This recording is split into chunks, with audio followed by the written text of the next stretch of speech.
Hello students, welcome to the second lecture of Power Electronics course. In the previous class we had a brief introduction to the course where we discussed about how the power is generated, the conversion of power process. Then we had little information on the power distribution and all. Um, and we also just had a glimpse or an idea. I just gave you a flavor of understanding what exactly is power electronics and what exactly the course is about. Where does this course fit into, right? So let's move on further. So if we observe the literature, like if you look into the literature previously, it says that the 87 percentage of energy that it comes from the burning of fossil fuels, as we had discussed in the previous class, that is coal, oil, or natural gas. 6% comes from the nuclear power plants, and remaining comes from the renewable energies. Okay, and one of the IEEE journal papers, it mentions that the uranium fuel, it lasts maybe approximately for the next 50 years. Oil may be available for next 100 years approximately. Natural gas may be available for another next 150 years, and coal approximately for 200 years. So this period can be extended. The period of availability of all these resources can be extended by efficient use of the electrical energy, improving the conversion process, and also exploring new renewable energies, isn't it? Because the literature says that if we have the input of 100 kilowatts of fuel energy, the output what we will be getting will be only maybe say 15 to 20 kilowatts of useful work. Okay, that means that there is a large loss of energy that is taking place.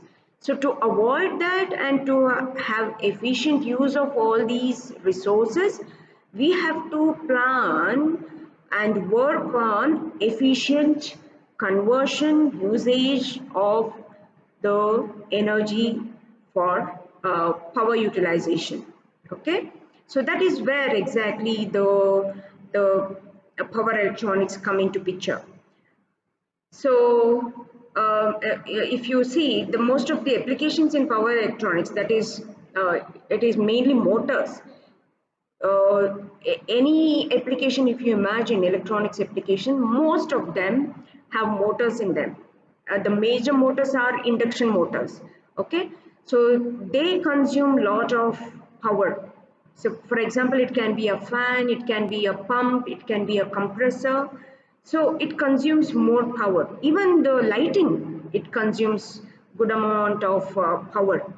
So we have to always strive and look for saving this energy. That's where exactly the power electronics come into picture. So power electronics is the technology associated with efficient conversion and control of electronic power by power semiconductor devices. You remember the definition I had defined in the previous class. I'll repeat. Power electronics is the technology associated with efficient conversion and control of electronic power by power semiconductor devices. Okay, so let's start today's class. I start with this quote again from IEEE paper. It goes like this. We now live in a truly global society in the highly automated industrial front with economic competitiveness of nation. In future, two technologies will dominate. One is computer and second power electronics. The former to providing intelligence as to what to do, and the later the means to do it. Correct? So you might be agreeing to this statement. So computers tell us what to do, isn't it? And the means to do it, how to do it, is where the power electronics comes. All right. So that is where we'll be proceeding in this course now. So we'll start with what exactly is power electronics. Okay. So by the end of this class, you will be able to answer the following questions. You'll be able to brief on the concept of power electronics. You'll be able to state essential parts of power electronic systems. With the neat block diagram, you'll be able to explain the functional elements of power electronic systems. You'll be able to give functions of power modulators, explain sources employed in power electronic systems, list some of the motors used in power electronic systems, and you will be also able to give or list two applications of power electronic converters. Okay. So moving on, we will move on with our basic simplified power electronics system. This is the block diagram. As you can see, it starts with power source, then you have the power modulator, then you have motor, then you have load. So motor is most of the times part of the load. Then you have a sensing unit, you have control unit, and here is a command that is the input what you might be giving as a reference or something, or say set point, and the control unit output is going again back to power modulator. So this is a simplest form of, or the block diagram of generalized power electronic system. So let's start from the power source. We have already briefed about what is a source, where does it come and all. So maybe the power source, maybe it can be an AC supply system or a DC supply system, right? So in India, we have single phase and three phase 50 hertz supplies that are mostly available in most locations. And say for very low power drives, generally it is fed by single phase source, and the rest of the other drives are powered from three phase source.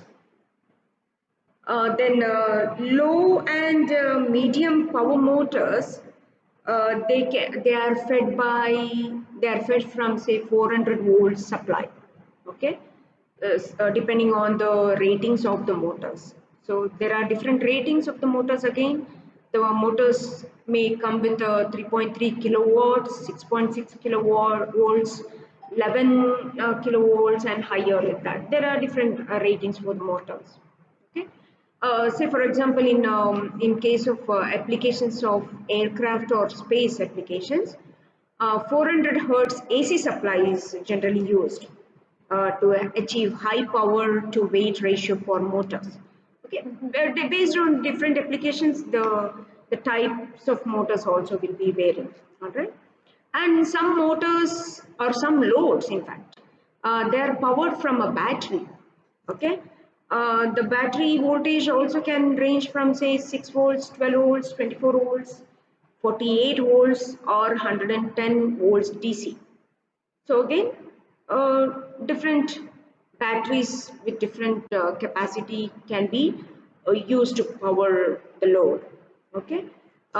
Say the solar power drives are mainly used in space and water pumping applications, isn't it? So when you talk about applications of space or any water pumping application, generally it is solar powered, where they are fed from low voltage DC supply. Okay, so this is the flow there. You have the power modulator, then the output of the power modulator is connected to the motor, as I said, part of the load. Then you have this sensing unit, then you have control unit, and the the output of the control unit is going to power modulator, which means that the power modulators are in fact controlled by this control unit. Okay, so how does it work? It actually depends on the type of the power modulator what you're using. Okay, based on that you have the control unit. Okay, So again, with a lower voltage or different power levels, according to that, the control unit also will be designed. So here sensing unit is nothing but the one which measures the parameter from the load. Then it compares that with the command, what you have given, and the difference of the two parameters processed by the control unit will be the one that will be used to turn on the, say, power semiconductor devices that are there in the modulators. Okay.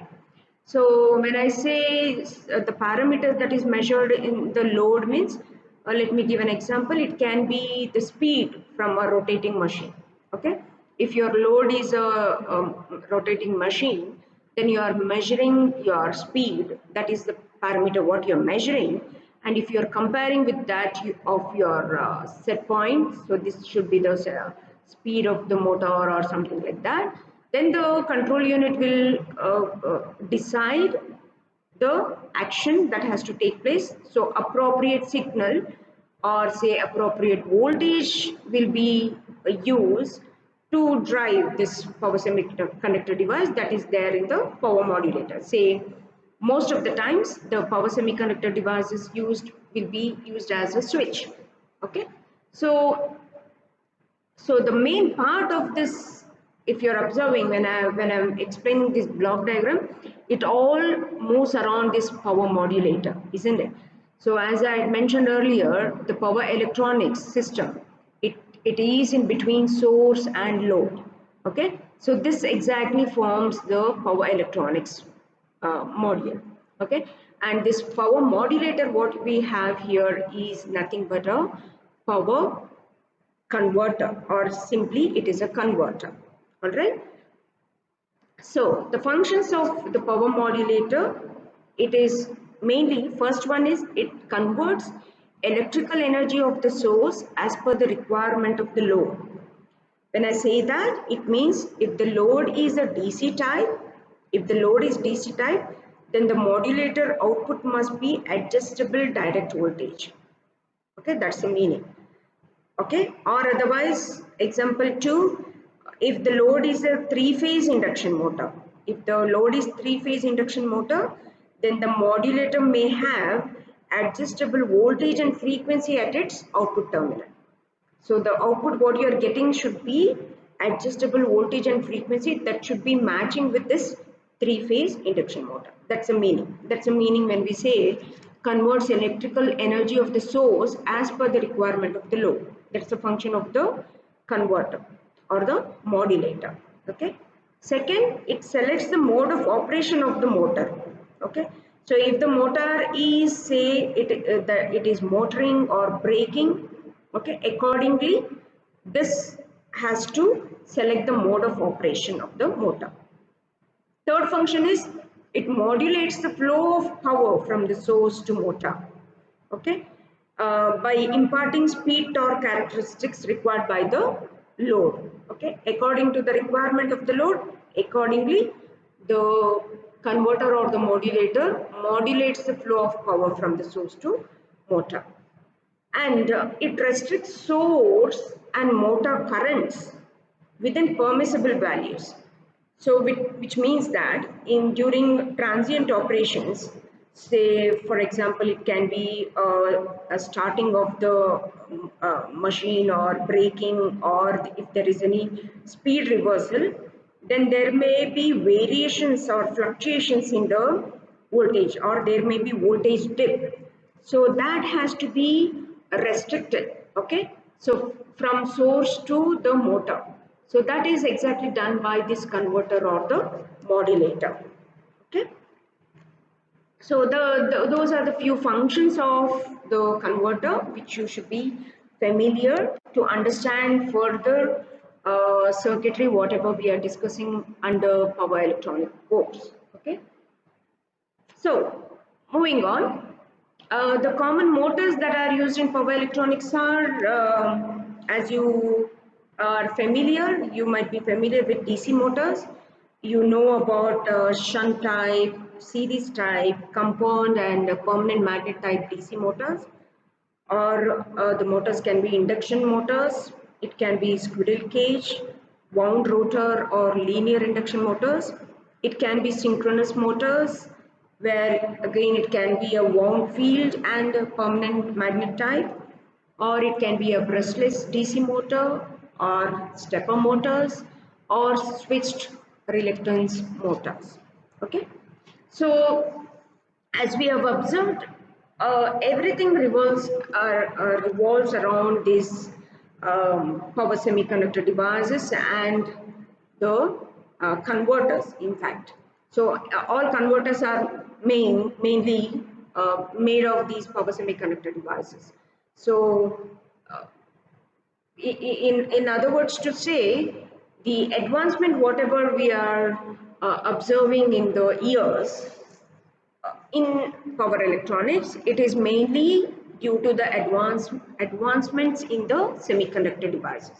Advancements in the sense, maybe like you're constructing or designing power semiconductor devices where they have very high performance, where there is very good switching timings happening.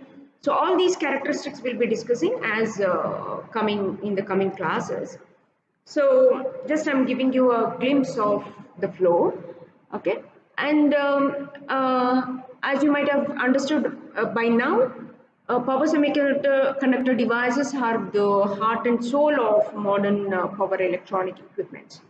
So mainly they're actually used as switches in most of the applications. As I just now mentioned in the previous slides, the power semiconductor devices are used as switches mainly. Okay, so you'll understand what it means as we go on. So this figure, it gives a broad classification of the semiconductor devices. Okay, so in fact, the first thyristor, which is a semiconductor device, SCR, it was first developed in 1957. Okay, so later on in 1970s, there was advancement, and there were various types of semiconductor devices developed. So based on the making, that is, the devices are made either of silicon carbide or gallium nitride. Based on the making, there are different categories. So as you can observe, most of the devices are listed here. They are, a majority of them are made of silicon. Okay.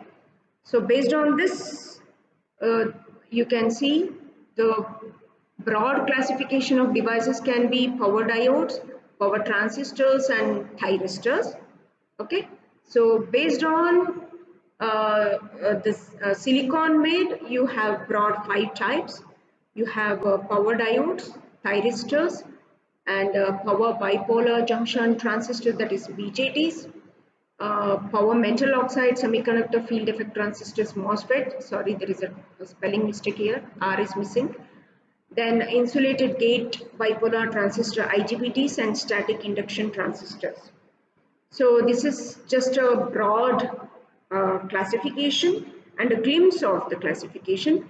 So for your syllabus, you have all these 5, wherein we will be discussing all these 5 devices in detail with their construction, working principle, the input-output characteristics and important characteristics of all these devices. Um, that's all for this session. Maybe this is the part 1 of lecture 2. I don't want to give lengthy videos because I know you will not be able to uh, listen to all of them completely. So I'm splitting the sessions. Uh, this is part 1 of lecture 2. Okay, you'll be receiving the part 2 of lecture 2 shortly. Right?